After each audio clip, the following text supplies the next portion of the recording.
Good evening, everybody. And I have to tell you, the privilege, honestly, is mine. We all do things at various points in our lives and at various venues in life that are interesting, that are challenging, that are contributory, but very seldom do we have an opportunity to stand in front of a group in whom I am humbled. Because my point of view is the opposite of the point of view of most of you. My point of view is really as an immigrant. And on the screen, we've got a beautiful picture of an era that many of you probably know about, and some of you may experience in your own families I'm going to talk about. But before I start, just a cute story. My dad is still alive. My dad is 95, from Zuhli. Typical American immigrant story, a little grocer, grew up in Culver City. So I called him. I was so excited because I couldn't believe that I could finally go to a place of people who thought like me, looked like me, didn't all have blonde hair and blue eyes, didn't all eat cheeseburgers. Right as a little kid, you're going to be an American, and you say, come on over for dinner, and you give them hummus, tabbouleh, and kibbeh. They run out the door. So I told my dad, I said, Dad, this is so cool.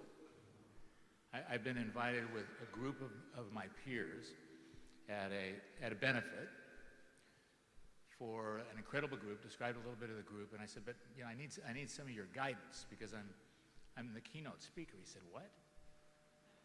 I said, yeah, I'm the keynote speaker. He said, you're the keynote speaker at the Life event with a group of very successful Lebanese inside and outside Lebanon. He said, the only advice I can give you is it's a little bit like you being the deceased at an Irish wake. You need to be there to get things going, but nobody expects you to really say too much. But with that, what I wanted to do is just wander through what I think is the irreplicable magic elixir that all of you share, and that fortunately, through a few generations, I have the benefit to plug into. And that's the magic of the Lebanese DNA. And you talk about it in terms of adaptation. You talk about terms of financial acumen. You talk about terms of shrewdness, of the ability to take risk, of the absence of fear, all of these things. But what it really comes from is the repetitive, gracious gestures that are in 1,000 years of civilization that live in your genes. This is what everyone around the world stands in awe of. There are lots of smart people. There are thousands and millions of brilliant financiers. As a culture, as a club, as a people, forget about the geographic region. The endless and seamless chain of thousands of agendaless grand gestures that you, your parents, your families continue to replicate is the legacy. And it all started with a simple story, and I want to use my story as really a place to jump off in humility. Because in one big generation, my grandfather left in 1893. In 1893 in Lebanon was the recycling of an era after a massive massacre in 1860. At the end of the Ottoman Empire, he came from Zuhli, and at that time the Jesuits were running vineyards and sericulture, worms, mulberry trees. And only the women could work. Only the women were given implements because they were afraid that if they gave the men implements, the insurrection between the Druze and the Maronites and the Ottomans would once again take place.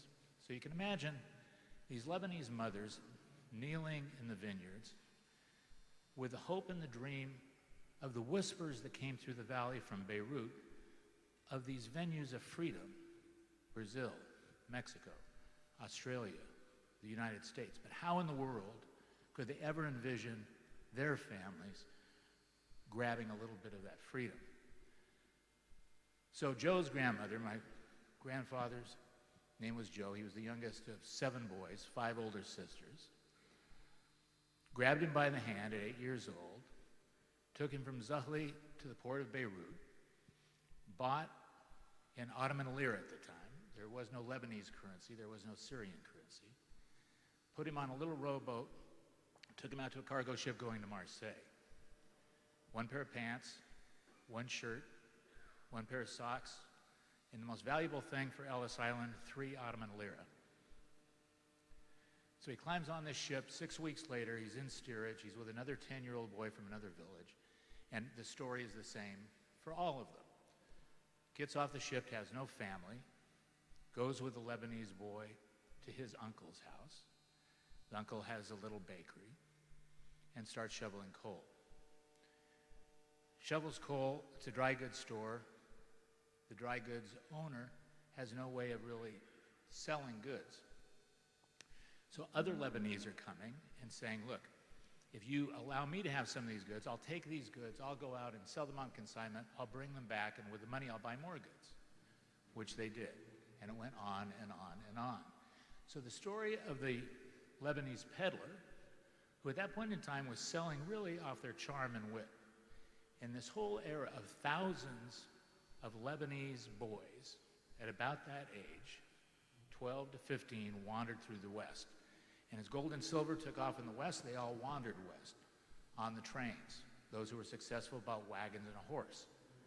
Those who were successful then with a wagon and a horse would buy sundry shops, would buy bakeries, would buy groceries, and on and on and on.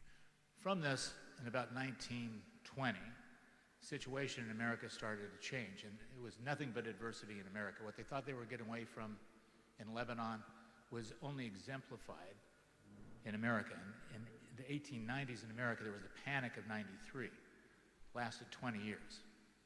So the Lebanese and little clans did what they do best, which they adapted and said, America is our new country, and since it's confusing to the Americans as to who we are and what we are, we have to act like them.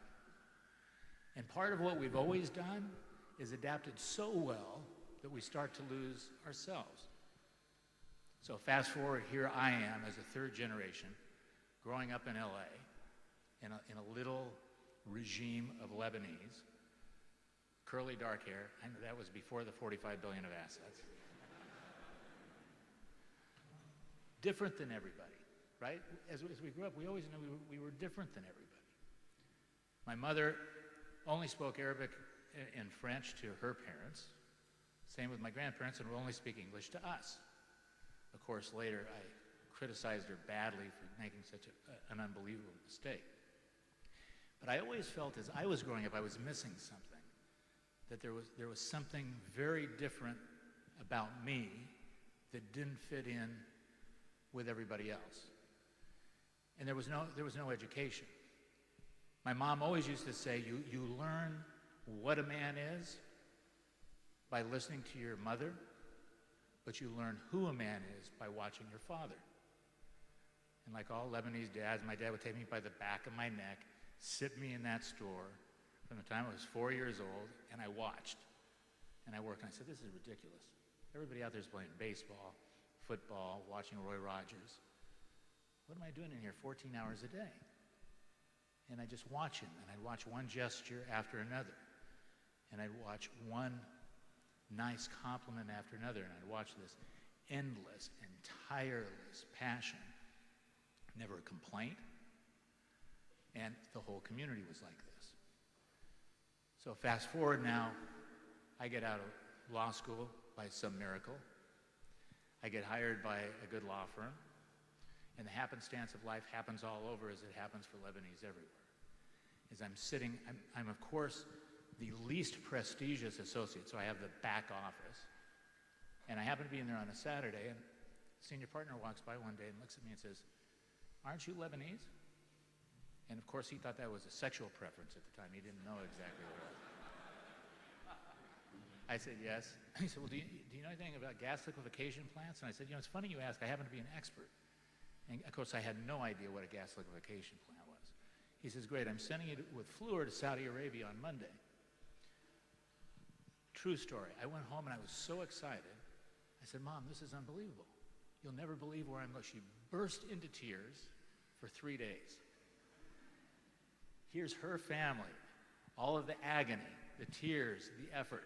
and 2 generations getting out of the Arab world, and here her prized son is wandering right back in to the middle of the fire. Couldn't believe it. Still again, I end up, long story short, in the middle of Jeddah. I don't know anybody. I don't know anything. This is now 1973, before all you were born. And it wasn't fun. Still not fun, but it really wasn't fun then. So a little compound of Aramco, and I'm sitting here saying, oh my God, God is punishing me because there must not be anything I wouldn't do for money to be in this godforsaken place. A dialect of Arabic that I don't understand. My dialect of Arabic with them is 80 years old, so they look at me and freak out, right? Because my dialect of Arabic was from my grandfather who had left in 1890. So thank God, a Lebanese guy comes in and says, can you play racquetball? I said, yeah, I can play racquetball. This is about the 4th week. I think I'm dying, right? I'm just dying. So he said, look, I want you to, there's a racquetball court in the Aramco compound. I want you to show up there tomorrow at 1:30 in the afternoon. I show up at 1:30. Nice Saudi kid. We start playing. I have no idea who he is. Long story short, it ends up being a prince, one of the 7,000 princes, which I didn't know at the time. Lucky for me, he was a pretty good prince. And the little Lebanese family that had helped engineer this game now starts helping engineer me as to what this prince needs and how it should be done. And sits down with me and says, this is great. Now, I'm on the job for 2 months. He says, there's only one thing. You have to quit the law firm. I said, but wait a second. I've just worked. My father has a grocery store. He's worked all his life to put me through law school. I got the best job I ever got in my life getting to law school. I now have been shipped to Saudi Arabia, which I thought was the best thing, which my mother thought was the worst thing. And now you're telling me you want me to quit the law? He says, yeah, you've got to quit the law firm. I said, but how do I live? Well, he said, we can't talk to him about money. Just quit. Right? This is typical Lebanese. Just quit and we'll figure it out. And I love this guy so much, I said, okay. So my mother was in tears again for another 3 weeks because now I've quit the law firm and I'm living in Saudi Arabia. And of course, at that time, to get a phone call out, there was a PTT, right? You had to go to the with princely priority and put your name in for 2 weeks to call home to tell her I quit. Long story short, this went on for the next 10 years. One happenstance after another with an agendaless Lebanese someplace in the world and someplace in my life. Never with an agenda of matching connections for a priority. Always out of this agendaless, selfless caring. And what I learned was the power of the Lebanese is the mortar. It's not really the bricks, right? People look at us and say, well, you know what? All the women are gorgeous. All the women are smart. All the women are incredible mothers. All the women are incredible wives. All the men are shrewd. All the men are financially able. Right? On and on. But the thing that we really are, the thing that's exported, is this thousands of years of civilization, of doing the really simple, beautiful, gracious things effortlessly. So when we talk about how do we continue on, how do we harness this power that's apolitical, that's ageographical, that's now in its 4th or 5th generation from modern times, to me it's practicing those senseless acts of Lebanese kindness with each other. And many of us got out of the habit, even getting together. I look at this and say, this is like the biggest mahrajan I've ever seen in my life. Right? It's so great. Because wherever we went around the world, part of the program was we had to kind of hide our Lebanese-ness. If we were in Brazil, we had to be Brazilian. If we were in Africa, we had to be African. If we were in Mexico, we had to be Mexican. If you're in America, you had to be American. And we did it really well. We did it so well, we lost ourselves. And now to recapture it, not for a business purpose, because like everything in life, if we focus on something else, it'll all come, right? That momentum of moving together our greatest asset. And I'm telling you, as your greatest fan, and I really am, when I finally went back to Lebanon in 1973, I felt I had finally gone home. I didn't leave for 18 months. Didn't eat for 18 months. It was the most incredible experience that I ever had. Because I finally found a culture of spirits and souls and kindness and graciousness and a touch of arrogance, a touch of bombacity. No one could work for anyone. You know, one of the most confusing things for all of us is, right? I'd walk around and I said, well, this is great. They said, what do you do? I said, well, it's a long story. So what do you do? I'm a businessman. Everybody was a businessman. I said, does anybody work for anybody in this country? It's just, right? It's mind-boggling. And out of that independence is really the strength. That we don't need each other. We choose to be with each other. And at a time where the Phoenicians, through 11 civilizations, survived and propagated and promulgated the world. And it's our turn again. What's happening in the world, what's happening with the unrest in the Middle East, I tell all my American friends, they say, oh my God, your poor friends in Lebanon. I said, poor friends in Lebanon, they're rocking right now. It's about 4 in the morning. They'll be home in another hour. Out of chaos for the Lebanese comes clarity. Chaos is what we live on. Chaos is what we've been bred on. And chaos and calmness is what we can display to the world as those senseless and never-ending acts of kindness. So I'd like to leave you with just, one thought, which I've analyzed a lot, and having an opportunity to know some of you, know lots of Lebanese around the world, and stand in utter awe and admiration of all of them. Is there's a little poem, and it's not Khalil Gibran, which, by the way, Khalil Gibran, one of the immigrants who left, who had a very tough experience himself. But I look at it as kind of the Lebanese mantra, and it goes something like this. That we all live our lives by listening to the beat of a drummer whose beat lies just over the edge.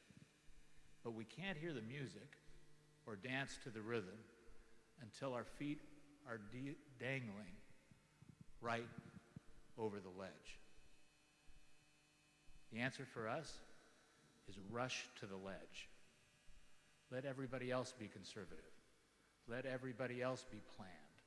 Let everybody else be cautious. Let's us be gracious. Let's practice those senseless acts of kindness with each other, and let's display to the world that magic elixir which pumps in and out of all your veins. You have all of the clubs in your bag. Now is the time. The world is focused on the Middle East, and most of the world has no idea what it is. The confusion that reigns is epic, epic. Now is your opportunity. Lebanon exists here, not necessarily there. And every person that you come in contact with, and every time you bond, and every time you tell your own story, and every time that you make a deal, and every time somebody looks and says, that was the most unbelievable act of kindness or manners or etiquette or charm or elegance, we're chipping away. We're chipping away. And God chooses only his most precious stone upon which to chisel his most beautiful sculptures, and you are all it. Thanks very much for enduring with me.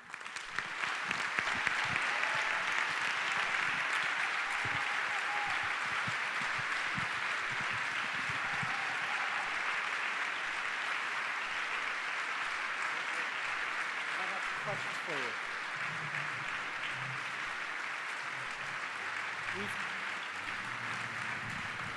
And I put it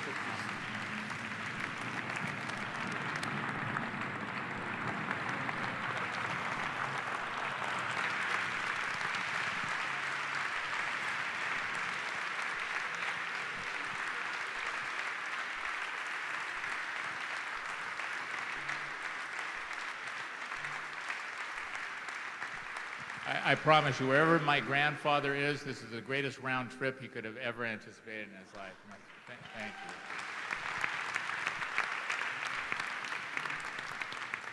Now, I know you're worn out and that we've dodged all the financial questions, and I think if any of you would like my worthless opinion on any of the financial events or anything else in the world, I'm happy to do that as you eat before everybody passes out, or we have intravenous serving, I'm sure.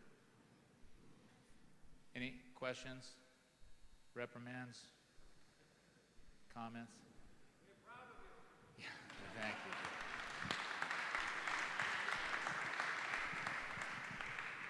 Hi. my name is Philippe Jabre. You are big in real estate. What can you tell us to succeed in real estate? What is the definition of success in real estate?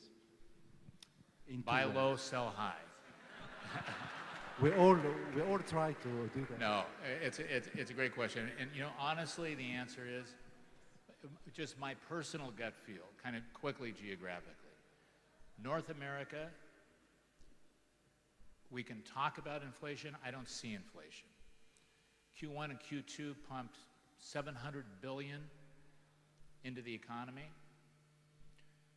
Bernanke changed the rules and allowed banks to charge interest on excess reserves, so of course they didn't lend the money out.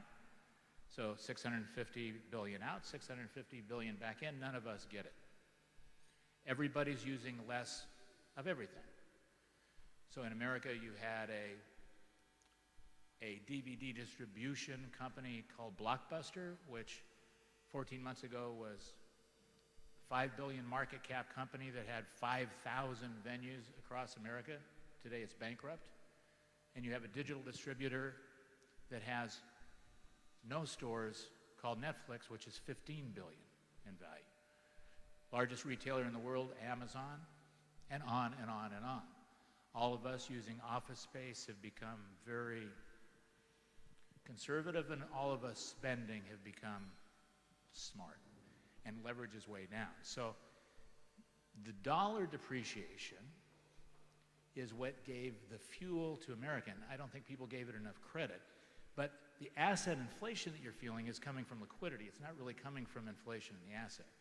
So personally, we are long on real estate securities. We're short on real estate assets, and we're long on real estate distressed debt. And I think this is a time to trade, not to own.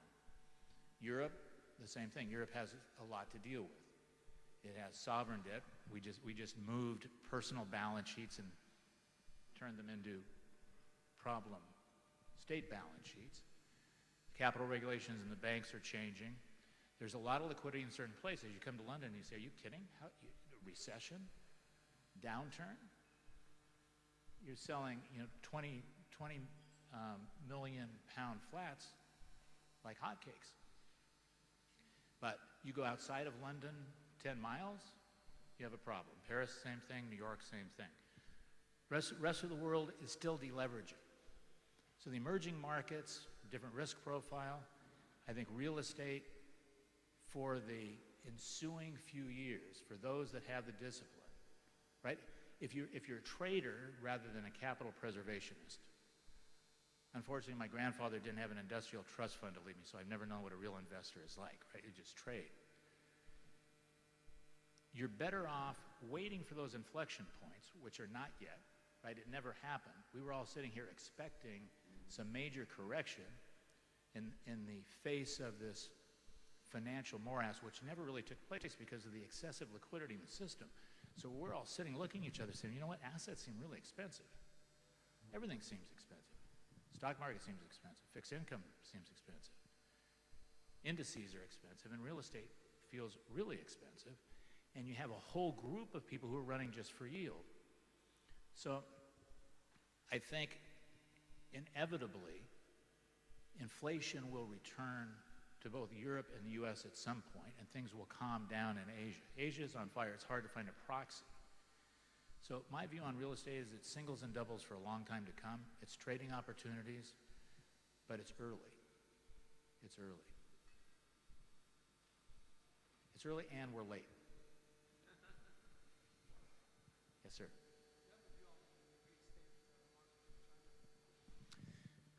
Yeah.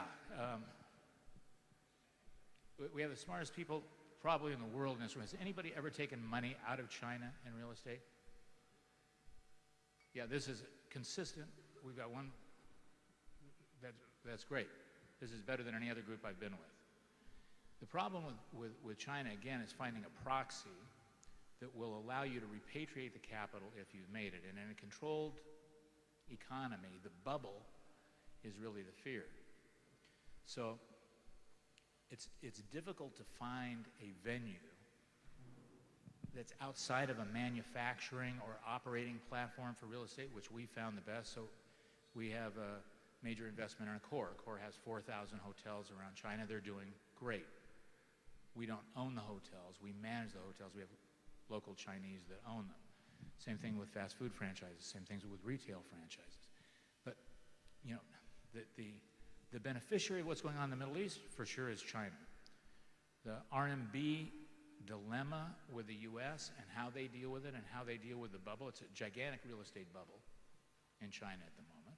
It's a controlled real estate bubble, and how as a foreigner you can position yourself to avail yourself of that growth is a real tough issue, because it's just pre-IPO buys. So Soho and some of these companies that went public, if you were in the pre-IPO, you made a fortune, and then you didn't. So, you know, my bet is, if you look at our kids and you look at the Chinese kids, you say, oh my God, I hope they never get in an alley fight, right? The Chinese are on it, and they're going to be on it for a while to come. So we better learn how to deal with them, and we better learn what to do with them. But I think real estate needs transparency, it needs a legal system, it needs consistency, it needs a market, it needs a tenancy law that's understandable and definable, and it needs non-interference by the municipalities. None of those things exist in China yet. Thank you very much. One more round of applause for Mr. Tom Barrack.